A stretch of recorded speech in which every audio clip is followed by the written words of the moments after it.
Ang halaga ng muling pagkabuhay. Yan po ang ating mensahe na pamagat na ating ngayong pagbubulayan. Aming Diyos na makapangyarihan sa lahat, pinupuri po namin kayo at pinasasalamatan sapagkat napakabuti niyo sa amin.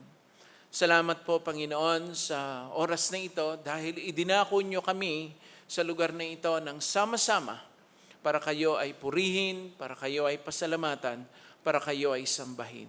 Panginoon, kami po'y humihingi sa inyo ng kapaumanhin, ng kapatawaran sa lahat ng aming mga nagawang kasalanan. Lord, aminado kami na maraming mga pagkakataon itong mga nakaraang sandali at araw, hindi namin nabantayan ang aming sarili. Nakapagsalita kami, nakapag-isip, nakagawa kami ng hindi kalugod-lugod sa inyo. Kaya Panginoon, kami humihingi sa inyo ng patawad.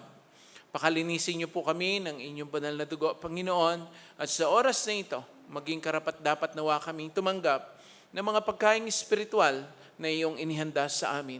Pag-alaala sa muli po ninyong kabutihan at katapatan sa buhay ng bawat isang nagtitiwala sa inyo.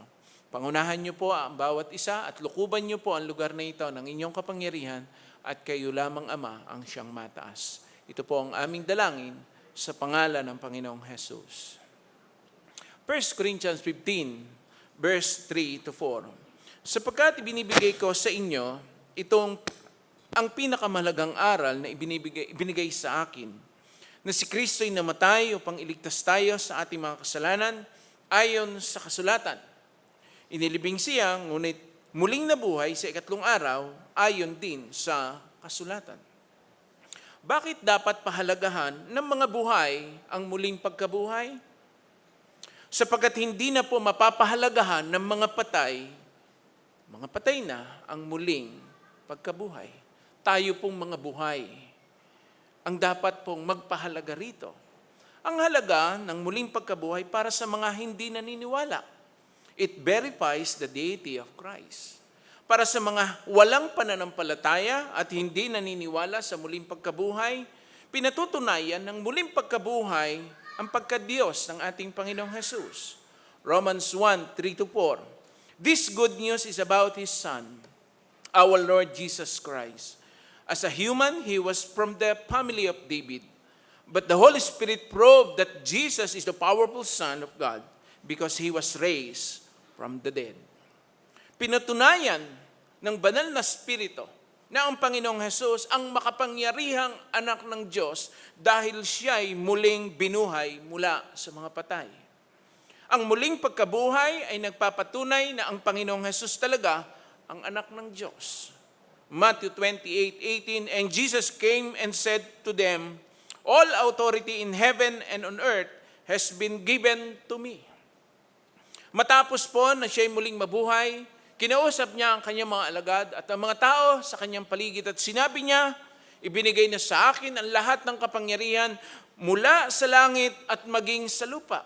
Ipinapakita ng muling pagkabuhay ng ating Panginoong Hesus na talaga, na ang Panginoong Hesus talaga ang ganap at lubos na may kapangyarihan sa langit at sa lupa. Wala nang iba.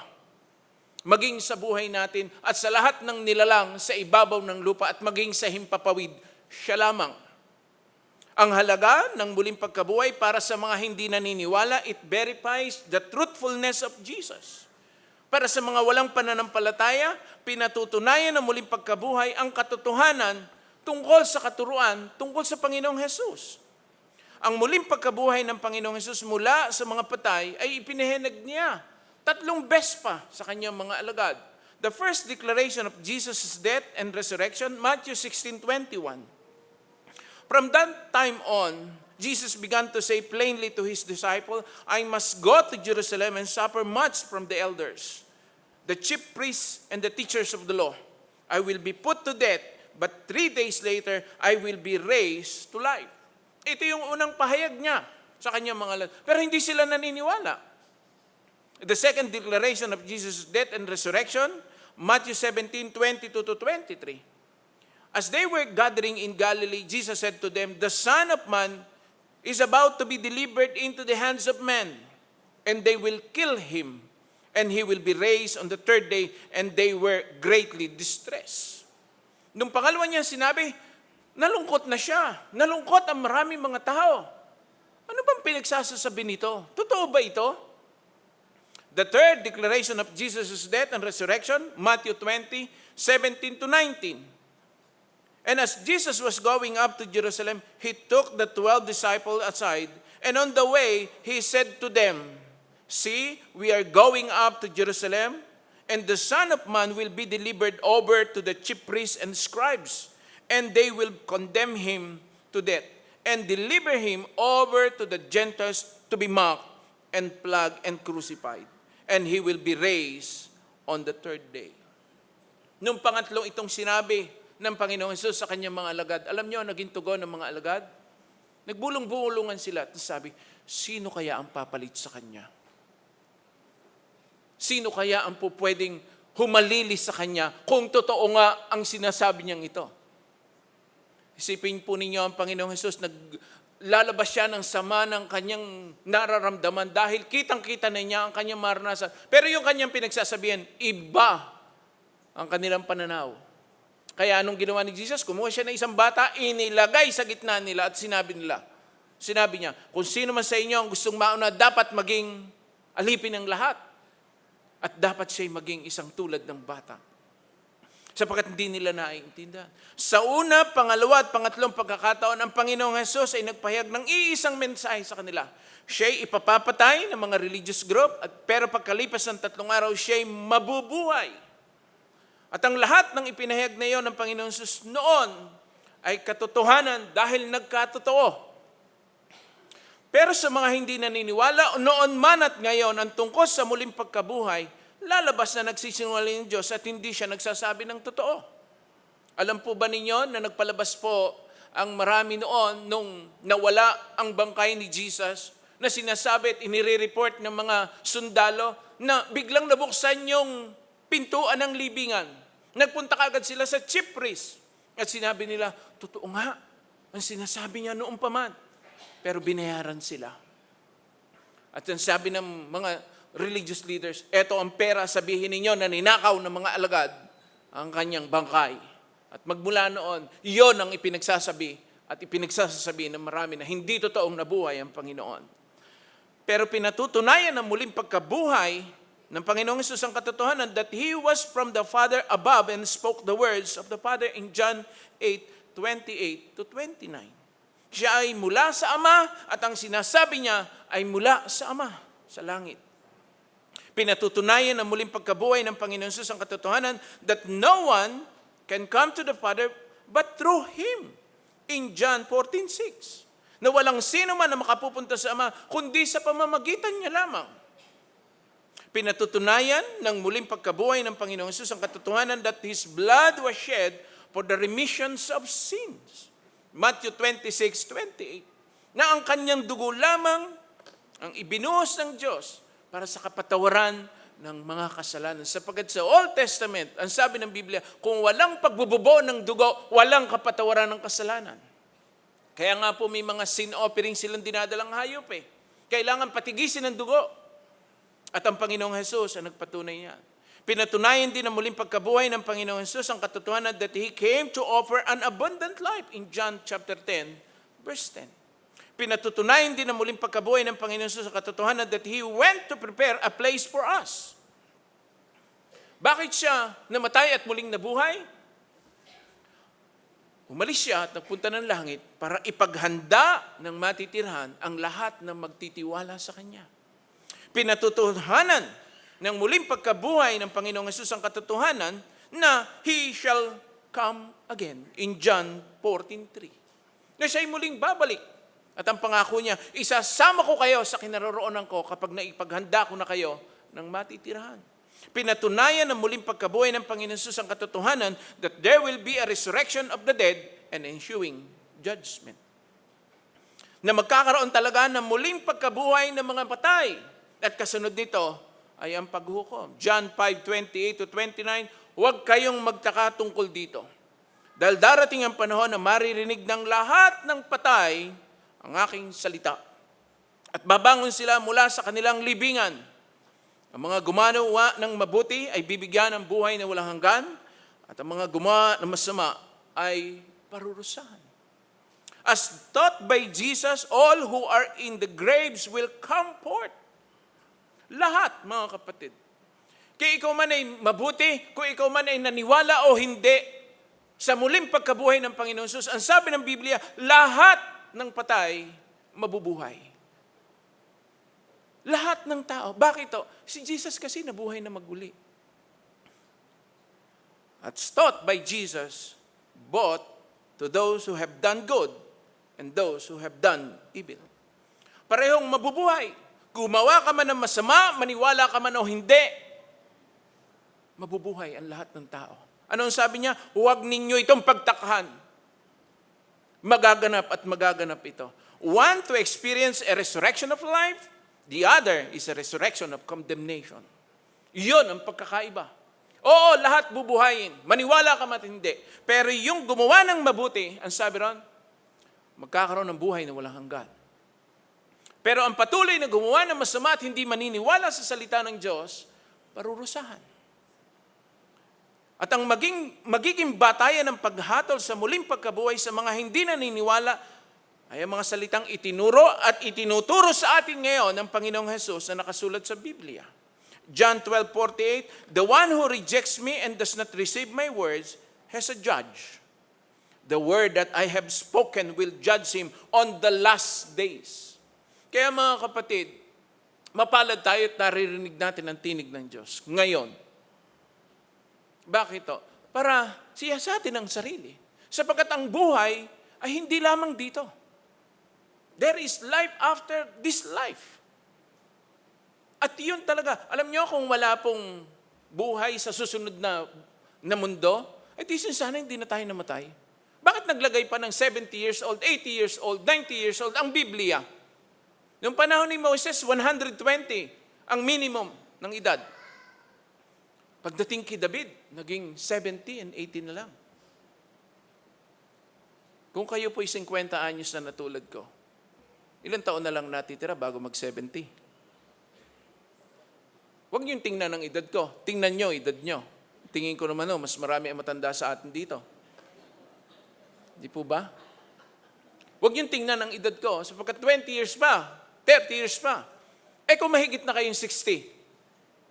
At kung ang gagamitin natin ay yung sinasabi ng Biblia na magkakatotoo sa ayaw natin sa gusto. Kaya nga, ang kahalagahan ng muling pagkabuhay ng Panginoong Hesus ay para sa ating mga buhay, hindi sa mga patay. Hindi na nila maririnig pa ito eh. Anong mangyayari sa mga... Wala, sasalubungin na lang nila. Tatanggapin na lang nila. Alin? Yung hatol ng Diyos. Pero tayo nakarinig at inabutan na naman ng Pasko ng pagkabuhay na ito para sa atin ang mensaheng ito. Sa ating lahat. Maniwala ka mat sa hindi. Ang sabi ng Biblia, huwag niyong pagtakhan. Kaya ang paalala sa mga hindi naniniwala ay ito. Acts 17:30-31, God has overlooked the times when people did not know Him. But now, He commands all of them everywhere to turn away from their evil ways. For He has fixed a day in which He will judge the whole world with justice by means of a man He has chosen. He has given proof of this to everyone by raising that man from death. Nung una, hindi raw po pinapansin ng Diyos ang hindi pagkilala sa Kanya ng tao. Pero ngayon, inuutusan ng Diyos ang lahat ng tao sa lahat ng lugar na magsisi at talikuran ang kanilang mga gawain sapagkat nagtakda na ang Diyos talaga ng araw at panahon. Hindi natin alam kung kailan mangyayari, pero meron na nakatakda. Alam po ba ninyo na ang buhay sadyang saglit lang? Naikwento ko po nitong Thursday, doon sa funeral service na aming dinaluhan, na patay din po ang aking tiyahin ngayon. Monday po yun namatay. Yung kapitbahay na ang laging sinasabi, ewan ko kung nagbibiro siya. Sabi niya, mga 5 days lang, susunod na ako dyan. Tuesday lang namatay na nung Monday po, nandun kami. Di nagkukwento yun nandun. Alam mo ba, bibiro si ganito, ganyan, na siya daw ay susunod na, ay yung pala masama na ang pakiramdam. Ay sinugod ho nung Monday wala pa kami doon kasi gabi po kami nagpunta. Sinugod ho ng ospital. Martes, tinawagan ko sa amin, kamusta yung dinala? Wala na, kuya. Patay na rin. Kapit-bahay lang ho yun. And doon po ang misis ko at 2 kong anak, nakarinig. Tapos meron din nung kamag-anak kami galing ng Batangas. Galing po sa palaisdaan ng talapyang walang kamatayan. Yun ho ang daladalay. Dahil taga ron po sila. Nakasubsob daw lang ho. Kahapon ho kasi nandun uli ako dahil nagtanong at nangungumusta kasi hindi pa po naililibing. Namatay din daw. Monday, Tuesday, Wednesday. Dire-diretso sila. Sasabihin ba natin mahaba ang buhay? Mapalad tayo, inabot natin tong buhay na ito ngayon at nakapagsimba pa tayo. Di ba? Nakarating tayo rito. Ang bilis ng buhay. Saglit lang. Kaya yung iba ayaw pumunta doon sa lamay ng tiyahin ko eh. Tatatakot. Baka mamatay din eh. Isipin nyo, Monday namatay. Ang pagkamatay pa man din po, ganito. Tinawag sa akin, maaga-maaga, tawag ng tawag, aga, nag-aayudang spiritual pa ako eh. Nagdi-devotion pa ako. Hindi ko sinagot. Sabi sa akin nung maya-maya, nung after that, tinagot ko. Sabi, kuya, wala na ang tiya. Ako, bakit? Anong kwento? Sumakit daw ang tiyan ng alas 4 na madaling araw ng Monday. Binigyan ng gamot. Okay daw. Tapos tiningnan ng BP. Mataas. Nilagyan ng katapress daw sa lalim ng dila. Then, mupa. Sabi, sumakit daw ang tiyan. Nagpunta ng CR. Hindi na nakalabas ng CR. Binuksan na yung pinto. Nakita, nakayukayok na. Wala na. Ang tatay ko po at tiyuhin ko, ang laging dinadala ng ospital at lagi nilang dinadalaw, itong tiyahin namin ito, never namin nabalita na ospital. Ang totoo, December pa lang po, iniimbitahan na kami ng mga pinsan namin, iso-surprise namin yung tiyahin namin kasi 75 years old sa May. At kwento ng kwento, hindi ipinaalam doon sa tiyahin namin na siya ay magsa-celebrate ng birthday na yun na 75 years old. Bayad na lahat ng catering, lahat.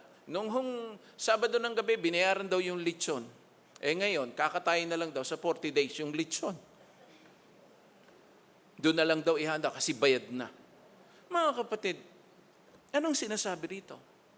Sa mga hindi naniniwala, iisa ang buhay. Sineselebrate lagi natin tong linggo ng pagkabuhay. Anong sense nito sa atin? Maniniwala ka ba o hindi? Ang Biblia ang paniwalaan natin. Sapagkat nagtakda na ang Diyos ng araw na yun. At pinatunayan ng Diyos sa tututuhanin niya yun, nang buhayin niya muli ang taong yun. Walang iba kundi ang ating Panginoong Hesukristo. At kailanman ay hindi na mamamatay pa. Ang halaga ng muling pagkabuhay para naman sa mga naniniwala. If Jesus has not been raised, gospel preaching is vain. Para sa mga naniniwala, kung hindi talaga nabuhay muli ang Panginoong Hesus, ang pangangaral tungkol sa mabuting balitang ito ay walang kabuluhan. 1 Corinthians 15:14, if Christ has not been raised from the dead, then we have nothing to preach. Ang sabi ni Pablo, kung ang Panginoong Hesukristo ay hindi muling nabuhay, walang kabuluhan ang aming pangangaral. Kawawa naman ang mga naniwala sa mabuting balita kung hindi muling nabuhay ang Panginoong Hesukristo. It proves that the preaching of the apostle is empty and meaningless. Walang saysay, walang kabuluhan ang pangangaral ng mga apostol noon pa man. Hindi na sana umabot pa sa atin ito. Because there would be no purpose in preaching about a liar or a lunatic. Dahil wala naman palang saysay ang pangangaral tungkol sa isang sinungalin baliw ng mga apostol.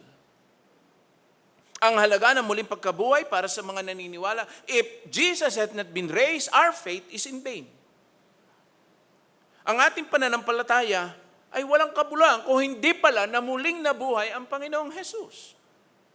1 Corinthians 15:14, if Christ has not been raised from the dead, then you have nothing to believe. Walang katuturan ang ating ginagawang pananampalataya at paniniwala sa isang Diyos na makapangyarihan sa lahat. Hindi pala totoo yun.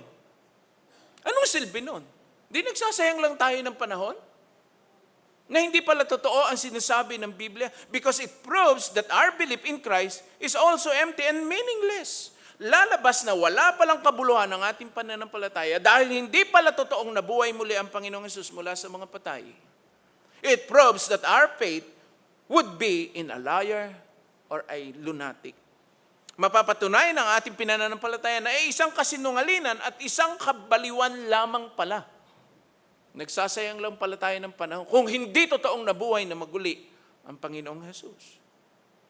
Ang halaga ng muling pagkabuhay para sa mga naniniwala, if Jesus had not been raised, the apostles were Paul's witnesses. Lalabas na sila'y mga bulaang saksi.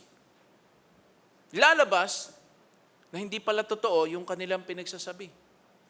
1 Corinthians 15:15, more than that, we are shown to be lying about God because we said that He raised Christ from death. But if it is true that the dead are not raised to life, then He did not raise Christ. Kung ganoon, ang sabi ni Pablo, lilitaw po na ang mga apostol pala ay sinungaling saksi ng Diyos. Dahil pinatututuhanan nilang muling binuhay ng Diyos ang Panginoong Hesus. Ngunit hindi naman pala kung talagang walang pagkabuhay ng mga patay. Bakit pa nagsakripisyo ang mga alagad? Bakit pa sila, ginusto nilang lagariin sila pahati? Bakit ginusto pa nila na mapako sa krus pabaligtad? Bakit ginusto pa ng mga naunang kapatiran na mamatay sila sa pangangaral at pagtuturo ng salita ng Diyos kung hindi pala totoo na nabuhay na maguli si Jesus? Eh di sundin na lang natin yung sabi ni Solomon. Ano yung sinasabi ni Solomon? Ang sinasabi niya, kumain ka na lang, magsaya, dahil bukas, mamamatay ka. Yun lang naman ang mapapala ng tao. Kung yun ay totoo. Diba? Sumumpa at pinanindigan pa naman noon ang mga apostol sa harapan ng maraming tao na talagang nabuhay muli ang Panginoong Hesus at napakita pa sa kanila ng 40 days bago umakyat sa langit. Acts 10:39-41, kami mismo ang makapagpapatotoo sa lahat ng ginawa niya dahil nakita namin ito sa Jerusalem at sa iba pang mga bayan ng mga Hudyo. Pinatay siya ng mga Hudyo sa pamagitan ng pagpako sa krus. Pero muli siyang binuhay ng Diyos sa ikatlong araw at nagpakita sa amin na siya'y buhay. Hindi siya nagpakita sa lahat, kundi sa amin lamang na mga pinili ng Diyos na maging saksi para ipamalita sa iba ang tungkol sa Kanya. Nakasama pa nga namin siyang kumain at uminom pagkatapos na siya'y muling nabuhay. Alam niyo po yung ibig sabihin ng apostle? Eyewitnesses. One who sent forth. Sila yung mga isinugo. At wala nang susunod pang apostol, mapwera doon sa 12 apostol. And then, si Paul. And the rest, na nagkiklaim na sila apostol, ewan ko lang po. Kasi ang definition ng Biblia, pagdating sa apostol, yung 12 lang. Dahil sila yung eyewitnesses. Yun po ang kahulugan ng apostol. Yung evangelist, yung prophet, yung pastor, yung teacher, yung fivefold ministry of the church, may iba-iba siyang kahulugan. At yung apostol ay walang po pwede mag-claim kundi sila lang. Dahil sila ay nakakita sa buhay, pamumuhay, at muling pagkabuhay ng Panginoong Hesus. At sila lang nakapagpatotoo nun. Wala nang iba. Kaya mga kapatid, walang paraan na ang mga apostol ay naloko o nagkamali, alinman sa sinabi nila ay totoo, o sila'y sadyang mga sinungaling, mandaraya at mga manloloko, kung hindi muling nabuhay ang ating Panginoong Hesus.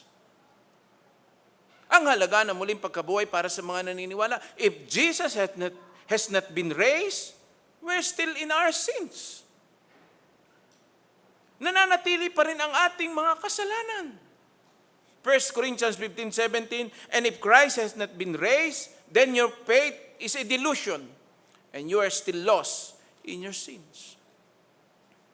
Walang silbi ang inyong pananampalataya at hindi pa tayo napapatawad sa ating mga kasalanan. Umaasa tayo na pag tinanggap mo si Jesus bilang Lord and Savior ng iyong buhay, ang sabi ng Romans, kung ipapahig ng iyong labi at nananampalataya ka sa iyong puso na muling binuhay si Jesus, anong sabi doon? Maliligtas ka. By faith. At pinagpala ng Diyos si Abraham at yung mga patriarch sa pamagitan ng pananampalataya. At ang sabi rin po ng Book of Hebrews, kalulugdan ka ng Diyos, hindi dahil sa iyong talino at kaalaman at ang iyong kayamanan, kundi sa pamamagitan ng iyong pananampalataya. Nananampalataya tayo. Ang sabi ng Panginoon, hindi kinalulugdan ng Diyos ang walang taong pananampalataya. Dapat ang tao pag lumapit sa Diyos ay maniwalang merong Diyos at ginagantimpalaan niya ang mga taong nananampalataya sa kanyang mga salita. Ang halaga ng muling pagkabuhay para sa mga naniniwala, if Jesus had not been raised, believers have perished at death. Para sa mga naniniwala, kung ang Panginoong Jesus ay hindi muling nabuhay, ang mga nananalig sa Panginoon Jesus na namatay na, ay tuluyang napahamak. 1 Corinthians 15:18, and those people who died after putting their faith in Him are completely lost.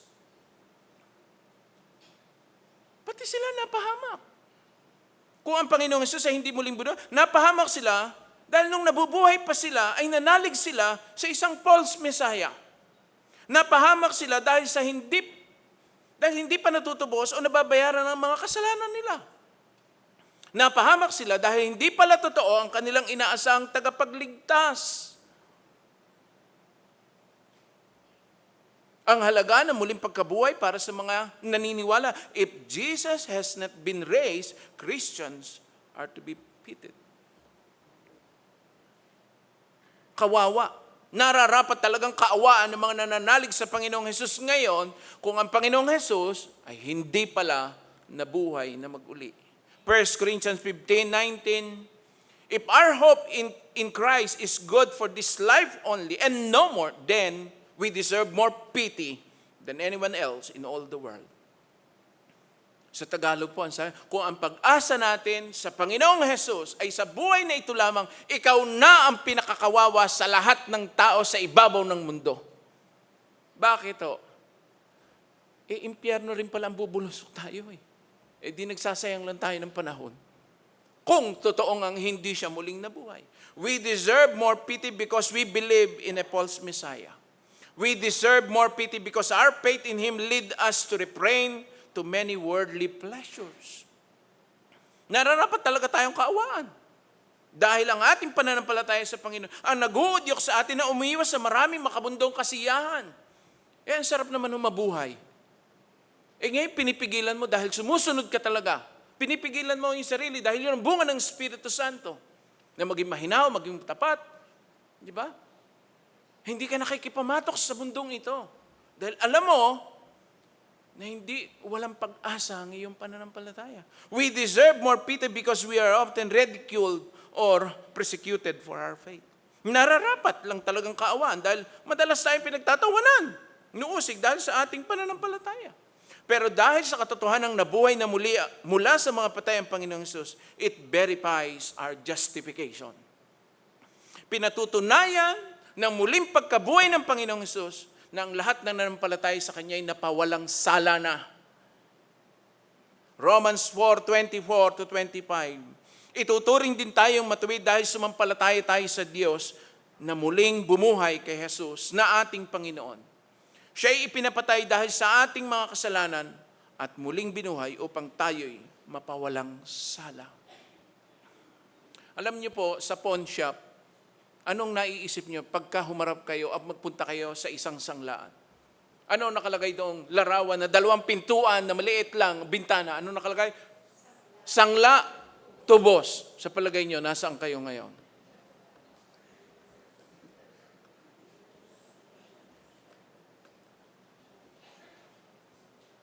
Di ba? Kung ang paniniwala natin ay hindi pala nabuhay na muli ang Panginoong Hesus. Pero pinatunayan niya na siya'y muling nabuhay.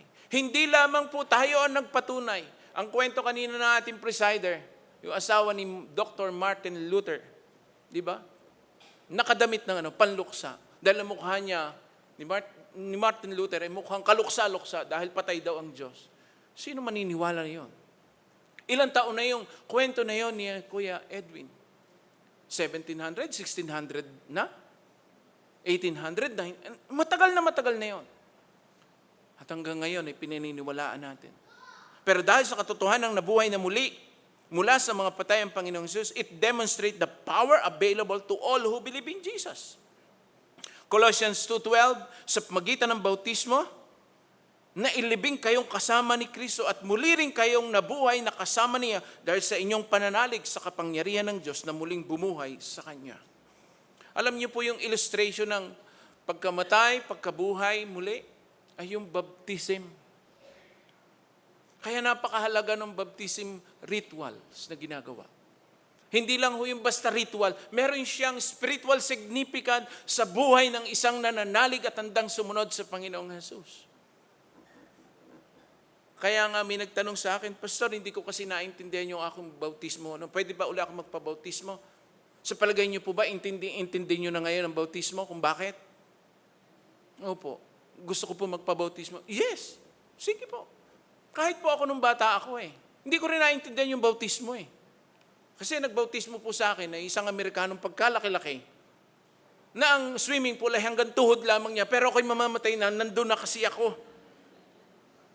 Sabi ng nanay ko, sumama ka sa amin, sumakay ka sa jeep. Bakit? May bautismo raw. O, sama naman ako. Hanggang dito na ako, ay, hindi ko naintindihan. Nung inilabog ako, wala. Ginano na lang ako ng Amerikano. Kasi hanggang tuhod lang niya yung swimming pool. So, napakahalaga mga kapatid ng baptism. Pero dahil sa katotohanang nabuhay na muli, mula sa mga patay ang Panginoong Hesus, it gives us hope concerning our own resurrection. Nagbibigay ito sa atin ng pag-asa tungkol sa ating sariling pagkabuhay na muli. 1 Thessalonians 4:13-14. Mga kapatid, nais naming malaman ninyo ang katotohanan tungkol sa mga namatay na, upang hindi kayo magdalamhati tulad ng mga taong walang pag-asa. Dahil naniniwala tayong si Jesus ay namatay at muling nabuhay, naniniwala din tayong bubuhayin ng Diyos upang isama kay Jesus ang lahat ng mga namatay na sumasampalataya sa Kanya. Kaya mga kapatid, ang sabi nga ng iba, kapag ka daw po ikaw ay sumakabilang buhay na, ang dapat ilagay daw doon sa bulaklak na naroon, hindi condolence. Alam niyo kung ano? Congratulations. Bakit to? Nag-level up ka Moving up. Di ba? Ano yun? Gumraduate ka ba? Nag-move ka na? Yes! Congratulations. Bakit tatanggapin mo yung alam nga naman sa habang buhay tayo nag-aaral, di ba? Hindi Pagkatapos mo na, sa elementary, may graduation ng grade 6. Pagkatapos na high school, may graduation din doon. College, meron din. Masteral, doctorate, may graduation. Alam nga naman sa buhay nito, wala rin graduation. Alam nga naman nung gumraduate ka, pag salubong mo sa bahay mo, nakalagay condolence, papayag ka ba noon? Hindi. Ang nakalagay sa'yo, congratulations, nagbubunyi ang lahat. Noon nga pong ako'y pumasa sa LTO portals ng sabi ng kaibigan ko, sabi ko, Kuya, pumasa ako sa pagkuha ng lisensya. Sabi niya sa akin, patarpuling ka pa. LTO lang ho yun, ha? Kasi ngayon kukuha ka ng exam Di ba? Bago ka ma-renew. No? Patarpulin mo yan. Sabihin mo, pumasa ka sa LTO portal exam. No? Di ba saya-saya tayo? Dahil yun lang, di ba? Dito pa lang. Kaya talagang, munti ko na pinalaminate talaga yung aking certificate Parang proud na proud ka. Lalo na kung sa langit. Di ba Lalo na kung ang Panginoon mismo ang sasalubong sa iyo at congratulate ka. Hindi ba masaya yon? Higit sa kaligayahan na mararamdaman. Dahil sa katotohanang nabuhay muli mula sa mga patay ang Panginoong Jesus, it demands our complete loyalty to Him. Ito ang nais ng Panginoon. Tayo maging tapat sa Kanya. 2 Corinthians 5:15, namatay siya para sa lahat upang ang mga nabubuhay ngayon ay huwag nang mabuhay para sa sarili, kundi para kay Kristo na namatay at muling nabuhay para sa kanila. Kaya nga po ang kanta ni Steve Green na nasulat sa Galatians 2:20, hindi na ako nabubuhay sa sarili ko. I am no longer live, but Christ lives in me. Kung ako man ay buhay ngayon, hindi na ako nabubuhay para sa aking sarili. Nabubuhay na ako sa pananampalataya sa Panginoong Hesukristo. Dahil, isipin niyo po yung 70 years old, 80 years old, maiksi yun. Hindi mo ba? Kumpara sa eternity. Kumpara sa napakagandang buhay sa kabilang buhay. Ang totoo, sabi po nga ng Biblia, tayo daw po mga manlalakbay lang dito. Mga dayuhan. Dahil hindi talaga tayo para dito. At ang impyerno hindi rin ho para sa atin. Tandaan niyo po yan. Hindi po inilaan ang impyerno sa mga tao. Ang inilaan sa tao ay buhay na walang hanggan. Doon sa piling ng Panginoon, doon nakalaan talaga. At ang impyerno ay doon sa masasamang demonyo. At hindi tayo doon. At alam niyo mga kapatid, ang kauna-unahang tao sa paraiso, hindi ang mga banal, hindi ang mga taga-simbahan. Alam niyo kung sino? Yung magnanakaw na kasama ni Jesus doon sa krus. Siya ang kauna-unahang tao na nakarating ng paraiso. Bakit to? Anong sabi ni Jesus? Anong sabi ng magnanakaw? Jesus, kapag naghahari ka na, alalahanin mo ako. Sama mo ako sa paraiso. Remember me when you are in paradise. Anong sabi ni Jesus? Today, you will be with me in paradise. Hindi yung nag-Bible study, hindi nga yung nag-church Hindi yung nagpabaptize, hindi yung kumanta ng Worthy is the Lamb. Wala siyang ginawa, kundi puro kasamaan. Pero nanampalataya siya at nanalig sa ating Panginoong Jesus. Anong sabi sa kanya? Ngayon din, isasama kita sa paraiso. Tingnan mo ngayon ang sarili mo. Hindi ka naman magnanakaw. Hindi ka naman masamang tao. Ang totoo, kaya ka nga naririto. Dahil umaasa ka na darating ang araw, pupunta ka rin sa paraiso. Oo, makasalanan tayo. Kasi yung lalaki, larawan ng talamak na kasamaan. At tayo yun. Ganun man tayo, mahal tayo ng Panginoong Jesucristo.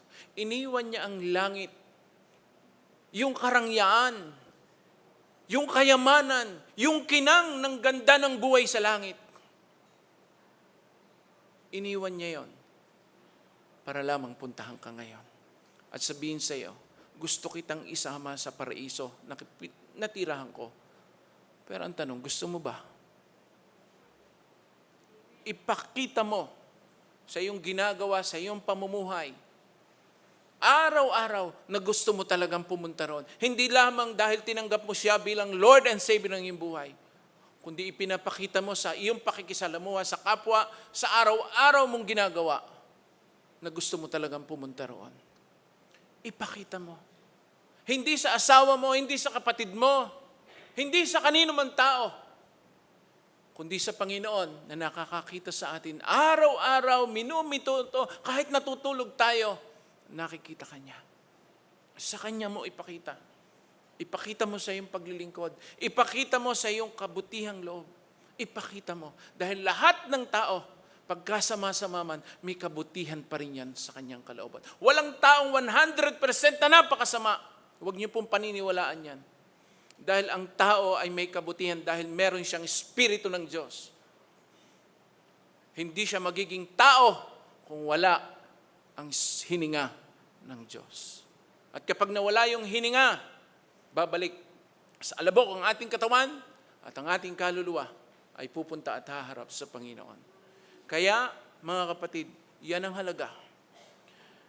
Sa maniwala ka man o sa hindi, ang katotohanan sa muling pagkabuhay ng Panginoong Hesus ay hindi mapapabulaanan ninuman. Sapagkat ito'y totoo at kailanman ay hindi mabubura sa kasaysayan ng mundo. Wala ka na rito Hindi ka na maalala pa ng mga anak mo at mga kamag-anak mo. Magpapatuloy ang pangangaral tungkol sa muling pagkabuhay ng ating Panginoong Jesucristo kung hindi pa siya babalik. Pero ang tanong, kung talagang pinahahalagahan mo ang muling pagkabuhay ng Panginoong Jesus, do our lives demonstrate that we serve a risen Lord and Savior?